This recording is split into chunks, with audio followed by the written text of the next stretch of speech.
जिन लोगों को मुस्लिम धर्म गुरु कहा जा रहा है वो बीजेपी के मुस्लिम धर्म गुरु हैं, इस्लाम के धर्म गुरु नहीं है।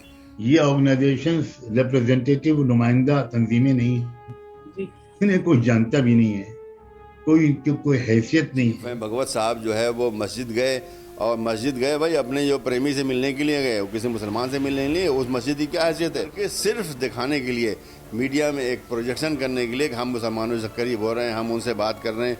बात आप कुछ नहीं कर रहे हैं, ये तो खाली एक जो है इसको फोटो आप बोलते हैं, ये फोटो अपॉर्चुनिटी खाली है, बस तस्वीर दिखा दो कि भाई हम कुछ कर रहे हैं, आप कुछ भी नहीं कर रहे हैं। देखिए, मोहन भागवत साहब की जो मुलाकातें मुस्लिम इंटेलेक्चुअल, कॉल्ड मुस्लिम इंटेलेक्चुअल से हुई है, या फिर जमील इलियासी के वहाँ पर वो उनकी मस्जिद चले गए हैं, ये देखिए ये सिंबॉलिक गेस्चर से कुछ नहीं होने वाला है।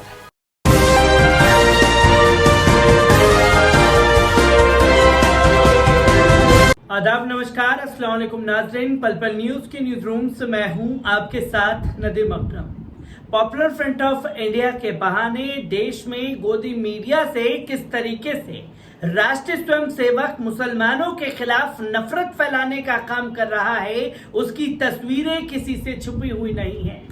पर वहीं दूसरी तरफ ये तस्वीर दिखाने की कोशिश की गई कि देखिए जी, आरएसएस कितनी मोहब्बत मुसलमानों से करता है और मोहन भागवत के दिल में मुसलमानों के लिए कितना प्यार उमड़ आया है कि मोहन भागवत एकता की मिसाल कायम करने के लिए मस्जिद तक पहुंच गए हैं और मस्जिद के साथ साथ वो मजार पर फूल भी चढ़ाने पहुंच गए और मजार पर फूल चढ़ाने के बाद वो मदरसे के बच्चों से मुलाकात करते हुए दिखाई दिए, जिसकी एकता की तारीफों के पुल गोदी मीडिया ने बांधना शुरू कर दिया और ये बताने की कोशिश की गई कि देखिए साहब, मुसलमानों का रुझान भी जो है अब वो मोहन भागवत के साथ आने लगा है।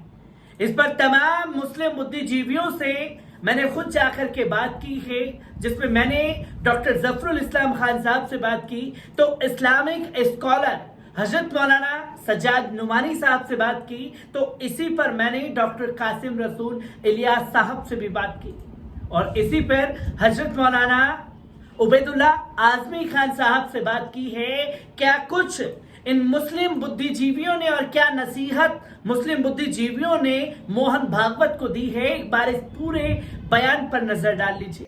जो लोग ये सब कर रहे हैं वो भी शायद अच्छी तरह जानते हैं कि ये ऑर्गेनाइजेशंस रिप्रेजेंटेटिव नुमाइंदा तंजीमें नहीं है, इन्हें कोई जानता भी नहीं है, कोई हैसियत नहीं है।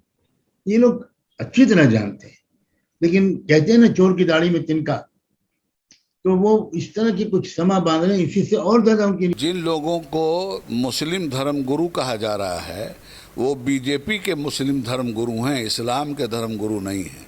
और वो सूफी लोग नहीं है, वो कूफी लोग हैं और कूफी का काम सूफी वाला नहीं होता।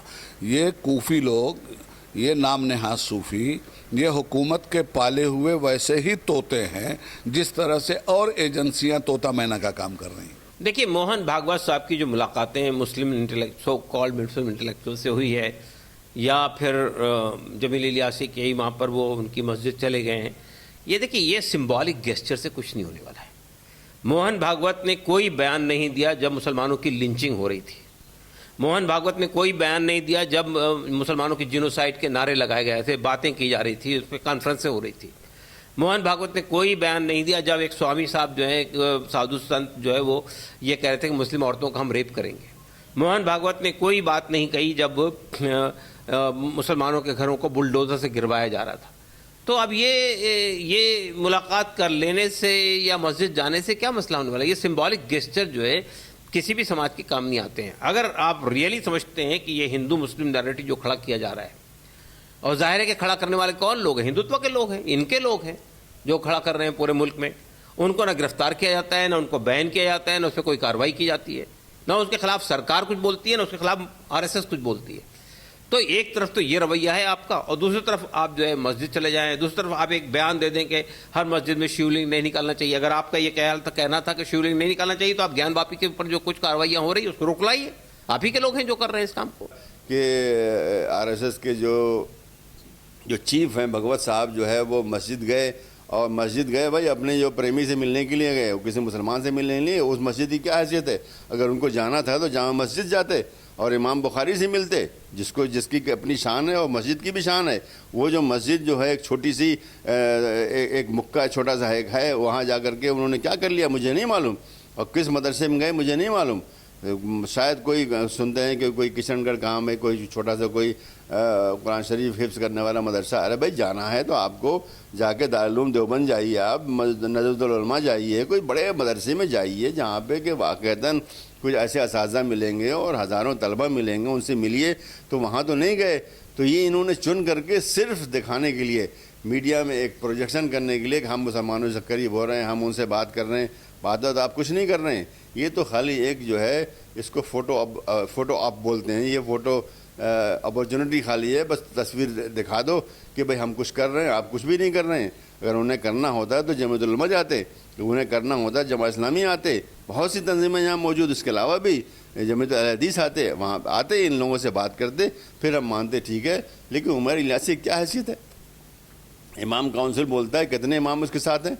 अगर 1 दर्जन होंगे तो शायद बहुत ताज्जुब की बात होगी। कुछ भी नहीं है, बस खड़ा एक जो है उनको एक मोहरा मिला हुआ है, और वो मोहरा जो जब चाहे जो बोल देता है। राष्ट्रपिता सारी दुनिया जानती है, तारीख जानती है, हिंदुस्तान जानता है कि राष्ट्रपिता तो हमारे गांधी जी हैं। ये कहाँ से आ गए? जो आदमी मशकूक है, जो कि ऐसी ऑर्गेनाइजेशन को चलाता है जिसने कि हिंदुस्तान को यानी हुकूमत को लिख करके दिया है कि हम एक कल्चरल ऑर्गेनाइजेशन है। जब सरदार पटेल ने इनको बैन किया था तो उसके बाद बैन हटाने के लिए इन्होंने लिख करके दिया कि हम कल्चरल ऑर्गेनाइजेशन, हम कोई सियासी काम नहीं करेंगे। लेकिन ये सारा सियासी काम कर रहे हैं, पूरे मुल्क में जनसंघ बनाई। इससे पहले इन्होंने जनसंघ नाकाम हुई तो अब बीजेपी बनाई।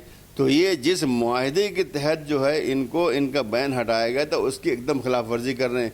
कौन सी इंडियन गवर्नमेंट है, कौन सा सुप्रीम कोर्ट ऑफ इंडिया जिसको इसका नोटिस लेना चाहिए? भाई आप जिस बुनियाद पे आज आपका वजूद है, वो बुनियाद तो उसके खिलाफ वर्जी आप सुबह शाम कर रहे हैं, 24 घंटे कर रहे हैं उसकी आप। तो ऐसे आदमी का जाना या मिलना कोई हैसियत नहीं है। अगर मिलना है ठीक है, मिलने से मुझे परेशानी नहीं है, मिलना है तो सही लोगों से मिलिए। भाई आप जाते जमात इस्लामी से, जमाअतुल उलमा से, इमाम बुखारी से मिलते तो भाई बात होती कि भाई हाँ आप कोई ऐसे लोगों से मिले जिनका कुछ कद है इस कम्युनिटी के अंदर। ऐसे आदमी को जिसको कि कोई जानता नहीं, जिसके ऊपर लोग जो है यानी माफ़ कीजिएगा मैं कोई अल्लाह बोलना नहीं चाहता, लेकिन जिसको कोई हैसियत नहीं है सोसाइटी में, मुसलमानों के नज़दीक कोई हैसियत नहीं है, जो कि इसराइलियों के साथ जाके बैठता है, ऐसे आदमी से मिलने से कौन सा फ़ायदा? आपने क्या कर दिया? कुछ भी नहीं किया।